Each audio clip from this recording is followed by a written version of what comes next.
again, guys. I find that we get a ton of traffic on our pros and cons video that I shot a little bit ago, and that was one of my earliest videos before I had a proper microphone. So I thought maybe it would be a good time to revisit those pros and cons and kind of add some updates with your comments on that video as well as to what you would like added to my pros and cons video for living in Winnipeg. So stay tuned. Today we're going to go through an updated version for 2022 of the pros and cons of living in Winnipeg, Manitoba.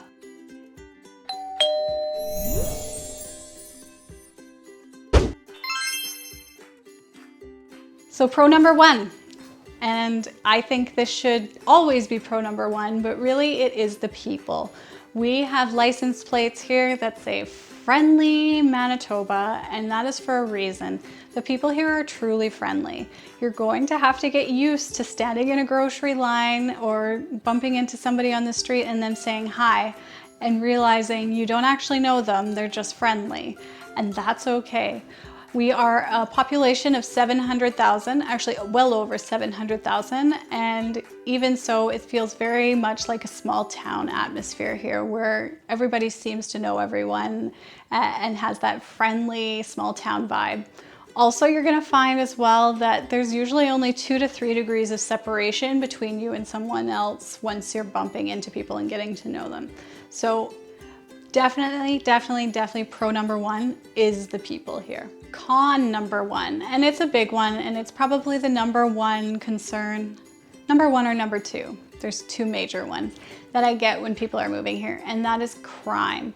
We do have a higher crime rate in Winnipeg, Manitoba than in any other city. We are known as the murder capital of Canada.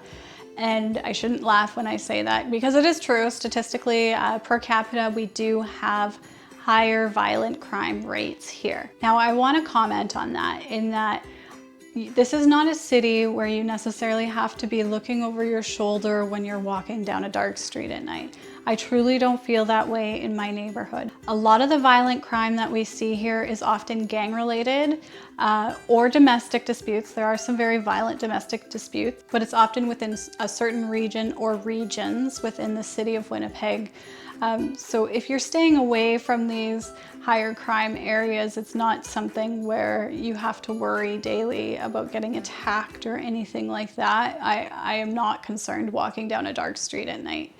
Of course, if you are moving here and looking for trouble, I'm sure you will be able to find crime. But in all honesty, unless you're looking for it, or you have gang ties or anything like that, it's not something that you need to be overly concerned about. So just don't listen too much to those studies. And honestly, any good realtor here can talk to you about neighborhoods that would be safe for you and your family, where you will be comfortable living within and knowing that there isn't crime happening right out your front door. Pro number two is our diversity. I would argue that there are very few cities in North America, even of our size, that have the same diversity in terms of cultural, racial, religious diversities like we have here. And they are celebrated here. I think this diversity is actually what has made Winnipeg so very welcoming to newcomers. We just enjoy the diverse backgrounds that we have here. We have festivals to celebrate it, including Folklorama. Folklorama is a festival that is held every year here, and it's one of the largest, I believe actually that it totes that it is the largest and longest running multicultural festival of its kind in the world. I'll link the website for it below in case it interests you. Okay, con number two, transportation. So I've actually had a lot of comments from you guys on this, whereas I felt like our public transportation systems here weren't necessarily as good as other large cities. A lot of you guys gave me pushback on that, and I really do appreciate it. A lot of people moving here say that our public transit systems are actually pretty darn good. The wait times aren't long. The app is pretty effective and does give you accurate tracking for where your bus is if you're catching the bus. When I was saying this as a con, I was comparing us to larger cities like Toronto, Vancouver, where there's much more organized bus systems as well as subway systems too. We don't have subway here. So I was comparing to those, but apparently it's not so bad. I also said in my earlier video that a lot of what the complaints were that I used to hear, at least, were that just waiting for a bus in the weather that we have here, it can be long waits, and a lot of people said they would rather have a car. However, but the comments on these videos are that you guys don't find the waits bad at all, and that a lot of you are getting by without any personal vehicle. You're purely managing with public transit, so that's great. And also a few people referenced that they use grocery delivery services, which is another great point. You don't necessarily have to go out anymore, like back in the day when I was catching the bus and I would carry all those groceries home on the bus before I had my first car. Pro number 3 is the great dining, and I personally believe this is related just to the diversity we have here. We really have so many delicious food offerings, whether you want Indian food one night, sushi the next, or perhaps you want more of an experience like tapas. It's all here, and there are amazing award-winning restaurants here for you to explore. I have personally lived in Winnipeg for 20 years now, and there are still restaurants that I'm dying to get out to go to because I've heard such good things and we just haven't found the time. But there are so many delicious options. Be sure to reach out if you want some recommendations, because I assure you, as a realtor, we do tend to eat out a lot. So I do know a lot of the great locations. And be sure to recommend some spots too below, because we're always looking to try new spots with our clients too.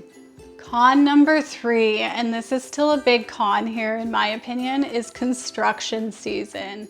Winnipeg has a very short season, I guess, in comparison to other cities to do road repair. So as soon as the ground thaws in the spring and it's warm enough to do these road repairs, you are going to notice a ton of construction throughout the city. And I don't know what we do differently compared to the United States, which is also built on similar clay beds to us just across the border, say in North Dakota there. But their roads don't seem to need nearly the same amount of repairs as our roads do. Winnipeg potholes are serious. If you watch the news here at all, you will see that there was a pothole that flattened a few tires one day just on Jubilee, and that's not uncommon. The ground starts to warm up and we get those puddles, and then overnight they freeze and expand and they start creating these huge holes in the road that can eat up your tires if you're not watching where you're driving.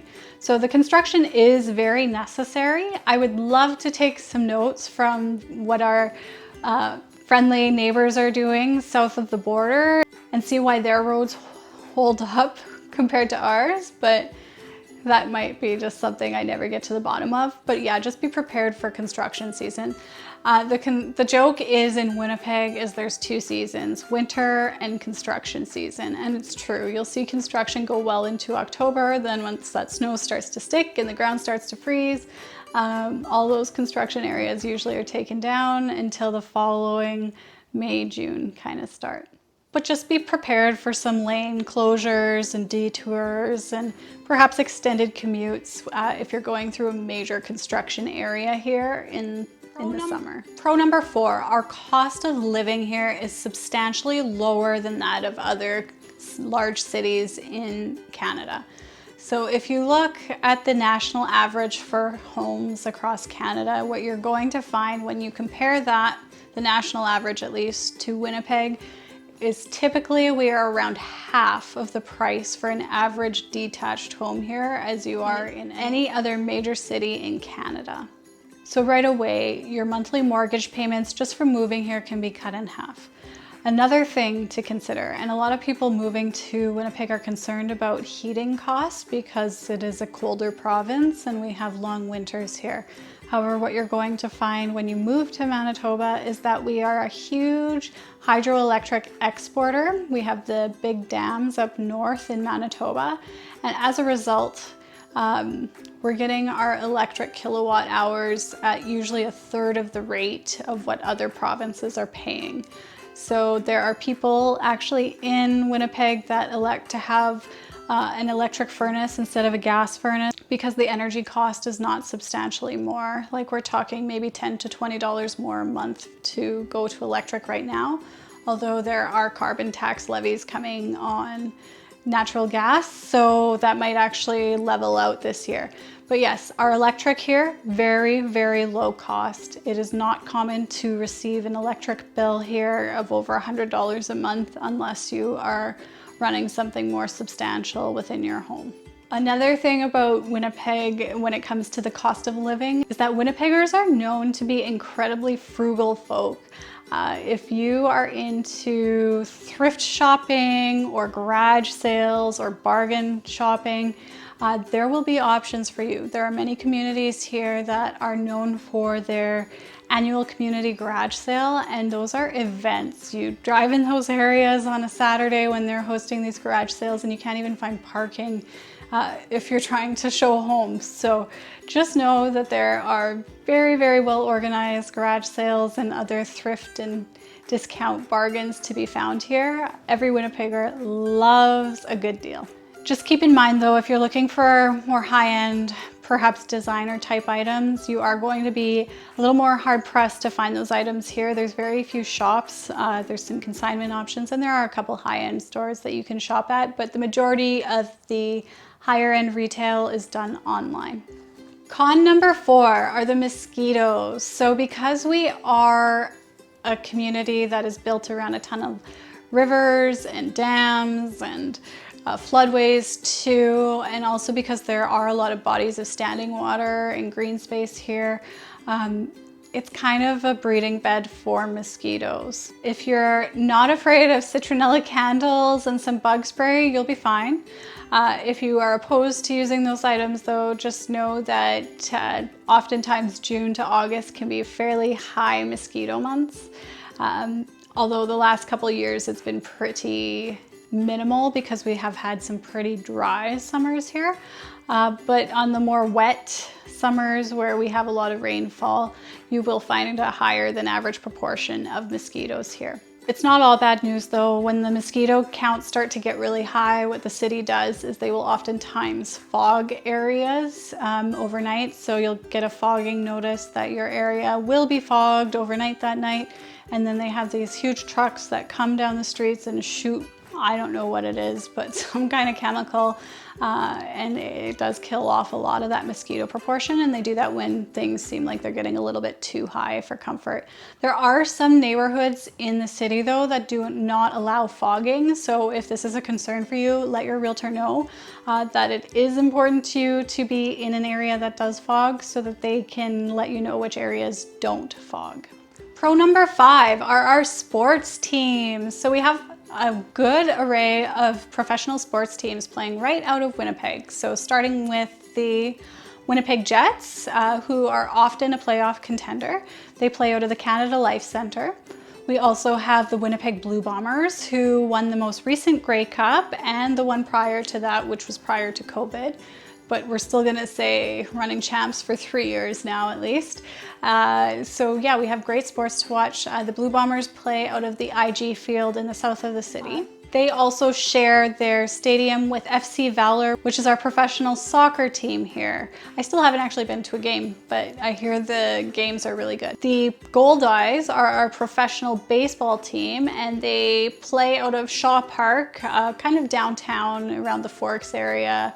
Winnipeg, which is a beautiful area to go and explore if you're looking for a night out on the town. And our AHL team is the Manitoba Moose, and they've also had a few good runs in more recent seasons and represent a great option if perhaps the cost for the Jets tickets is a little too high. It's still really competitive, really good hockey if you want something that's a little bit more affordable. What you are going to find though from all of these sporting events is that I think the cost per ticket when compared to other large cities are much more affordable in Winnipeg compared to other large cities. So to take your family out to enjoy, say, a baseball game on a Saturday night, like you're looking at usually for a family of 4, tickets for under $50 oftentimes. So there's really good options and affordable options for families looking to get out and enjoy those sporting events together. Con number 5, and I did catch some flack for this on my last video, so I am going to take to heart what a lot of you commented on.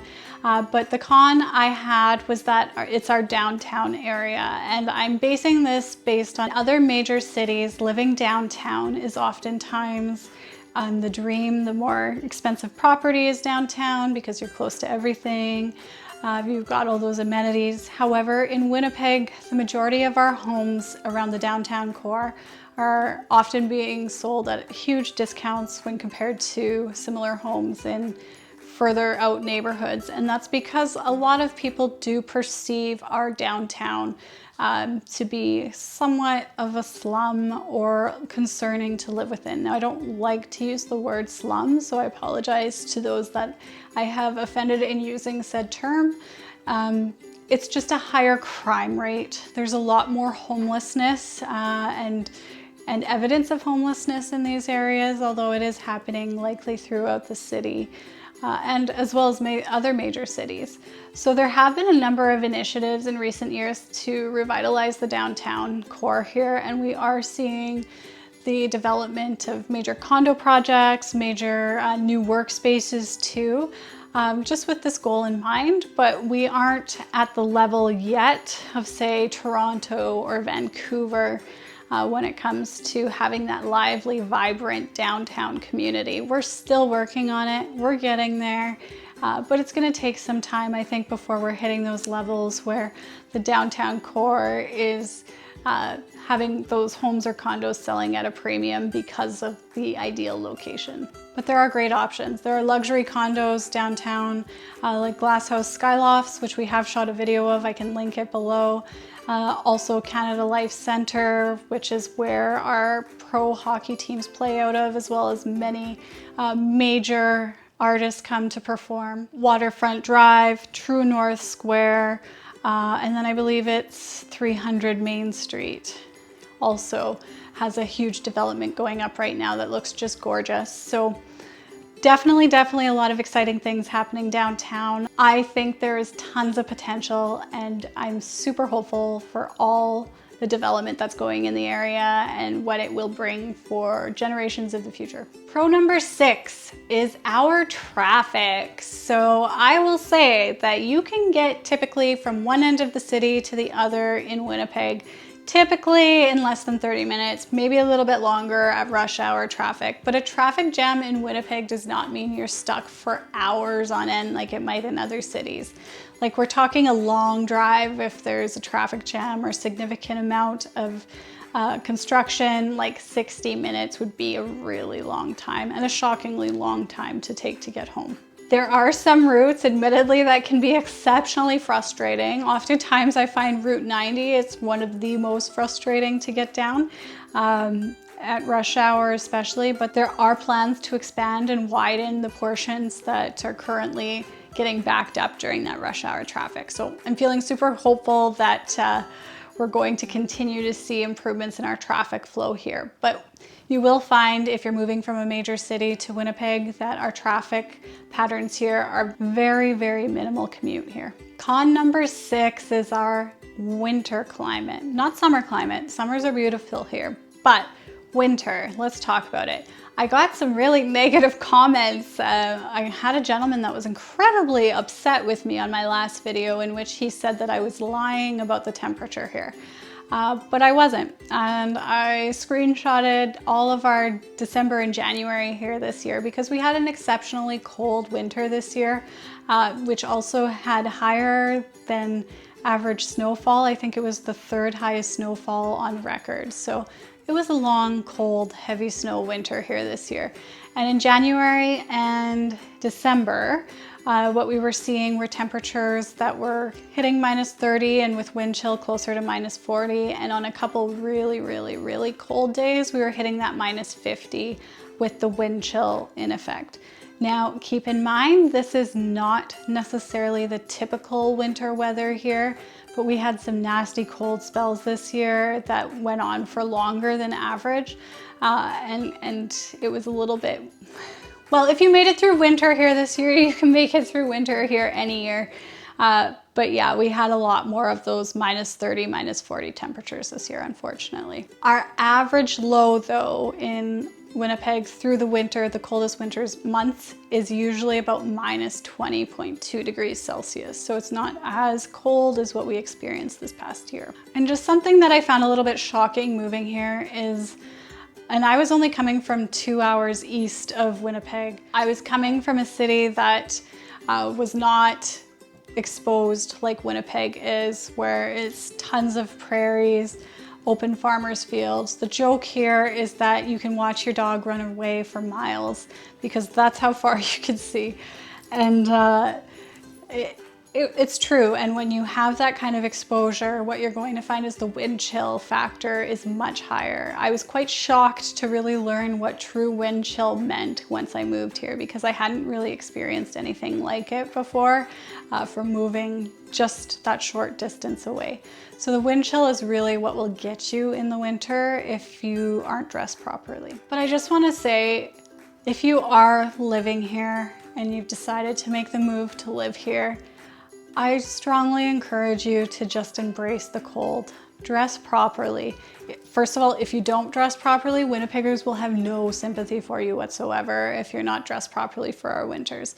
But invest in a good parka, invest in long johns, invest in toques and neck warmers and whatnot. Make sure that you're dressed appropriately and don't just plan to hide inside all winter, or the winters will be incredibly long for you. There's great opportunities here to get out skating on the river trails or join some clubs. There's great curling leagues here that are looking for a ton of members, or there's opportunity to go snowshoeing, cross-country skiing. We have Birds Hill Park too if you're looking for a little bit more downhill adventure. But just don't plan to stay inside the whole winter. You need to get out, you need to experience all that Winnipeg has to offer, even in those colder markets. And also, while our winters are cold here, the summers more than make up for it. You're going to enjoy mid to high 20s temperature oftentimes, and just some beautiful, beautiful heat in the summer, and the sun is so strong here. We have those nice prairie skies, and it's honestly some of the most beautiful summers that you can experience in Canada, I believe, can be experienced in Winnipeg, Manitoba. So that is it for my pros and cons revisited. How do you guys feel about it the second time? Do you still feel like there's things that I've missed or things you would like me to touch upon? I hope I have not caused any offense this time, but if I did, I apologize. I'm just trying to give you the facts as I see them, but everybody is entitled to their own opinion.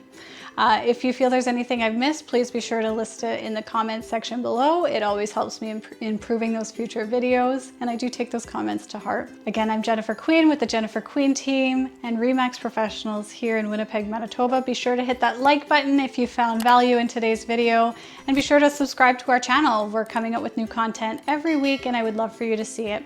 And of course, if you're moving here, my contact info is in the comments section below. Be sure to reach out because we're happy to help you with your buying or selling needs. Thanks guys, take care.